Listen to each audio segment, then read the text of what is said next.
Hi everybody, Dan Stolbarger here. It's time for this week's KFIR Middle East update. I try to keep it to 10 minutes.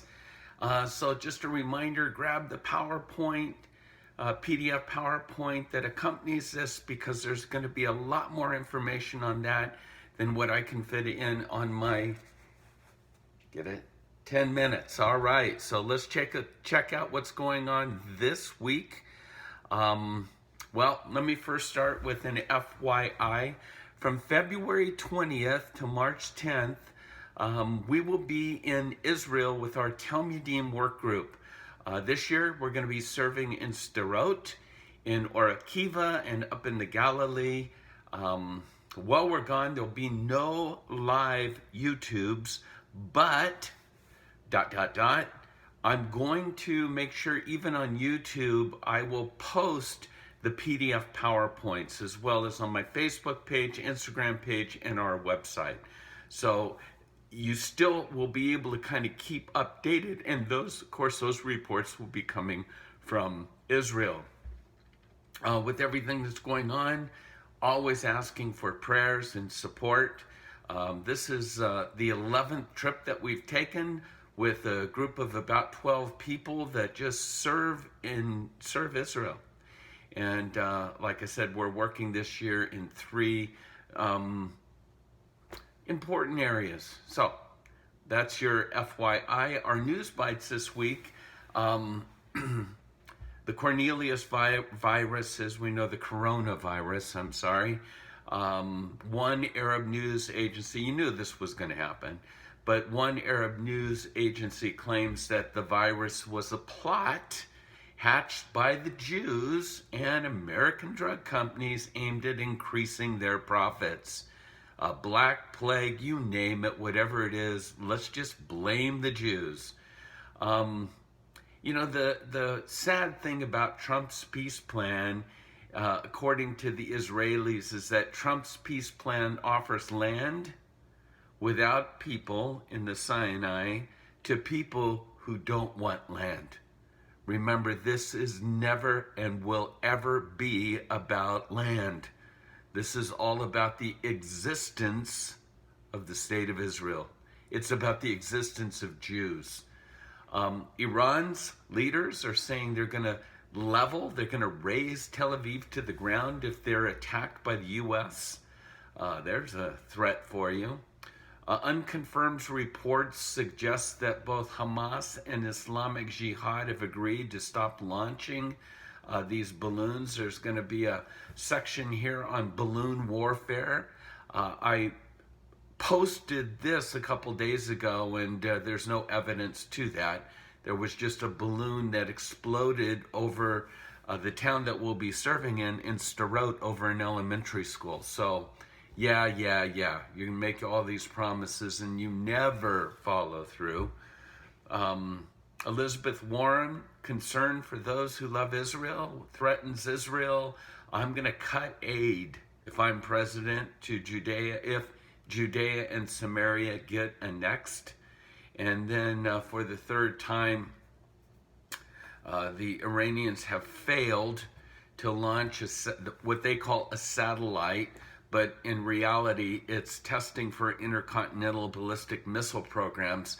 And so it's a concern to the U.S., but it's a smirk also to both the U.S. and the Israelis that they continue to fail at this. Let's talk about some great news. I can't wait to see this when we get to Israel. The rise of the Sea of Galilee. It's at its highest level that most people can remember. There's talk about releasing or opening up the dams at the southern end of the Galilee in order for the first time in like forever, that water will be flowing from the Galilee rapidly down through the Jordan River Valley and emptying into the Dead Sea. I can't wait to take a look at this. You know, there's some places on the northern shore of the Galilee, whether it's Capernaum or whether it's Tabcha, where every year you can see the effects of the drought. And my friends in Israel tell me, Dan, you're not going to believe what you're going to see. So the floodgates of heaven and the floodgates of the Galilee have been opened. A Gaza update. Netanyahu is making it clear, along with Defense Minister Naftali Bennett, that you keep messing with these balloons and all of this. And I think Netanyahu is basically saying our actions, our retaliation will be very strong. And I want to make it clear, we're not going to accept any aggression from Gaza. And this seems different than the myriad of back and forth over the last, years, literally. So I do anticipate I'm not sure it'll be on the level of like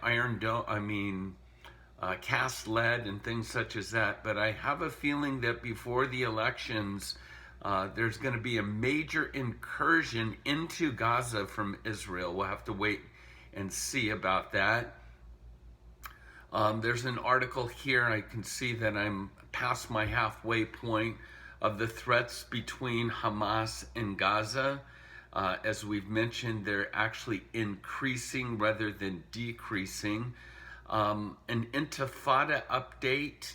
One day of terror on February 6th. The terrorist car rammer injured 14 soldiers at the Gush Etzion intersection. 2 Israeli troops came under fierce fire in Jenin, and 3, an Israeli soldier was wounded in a Palestinian drive-by shooting.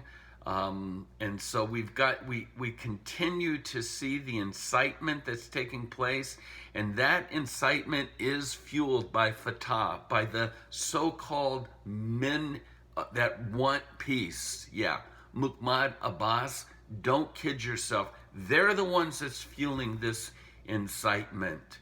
As I mentioned, balloon bombs over Sderot. The kids are sent to shelters. If you look at this is slide number 12. If you see that, what looks like a beautiful little toy or a caterpillar outside, keep in mind, yes, you can jump on it, you can play on it, but you know what it really is a bomb shelter. Sderot is the world's capital of bomb shelters. It's a place that we're looking forward as believers in Yeshua to go and serve in cleaning up and providing food and shelter within these bomb shelters. So keep us in your prayers during that time. Keep in mind that Hamas it's not this innocent balloons or whatever. You saw a couple of weeks ago where they attached a soccer ball that was filled with explosives, and it landed, and the idea is that as kids see balloons and there's a soccer ball, what are you going to do? You're going to kick it, and if you kick the soccer ball, it explodes. So the target of terrorism, no big surprise, schools, kids, because if they're ever successful, do you realize what that does to the sense of terror for parents in the area? So it's just insidious and demonic, if you ask me. An armed struggle. 94% of Palestinians have rejected Trump's Middle East initiative. The poll found that 64% of Palestinians favor a return to an armed struggle in response to the plan. And so we're looking at this concept of a third intifada. There's an article here on Abbas's time in the United Nations, holding up this map and basically claims it's Swiss cheese. And of course, now we've got Omart, the guy that spent time in prison already, reaching out and calling Abbas a man of peace. Remember, he left office in 2009, and he's described Abbas as a man of peace and the only partner that Israel has in peace talks. Abbas calls Olmert a friend and a man of peace, and so unbelievable.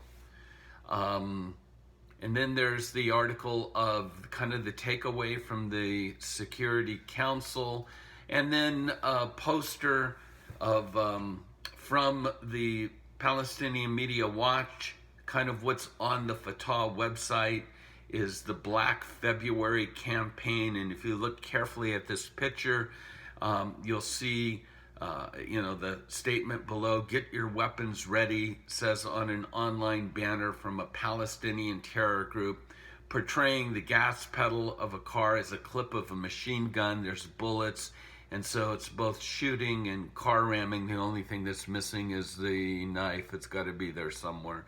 Anyhow, the world in which we live, the Middle East, and the Bible tells us that we're to pray for the peace of Jerusalem.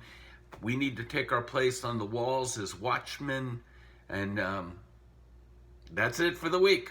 Okay? So again, one more of these, and then we're off to Israel. Shalom, and God bless you all.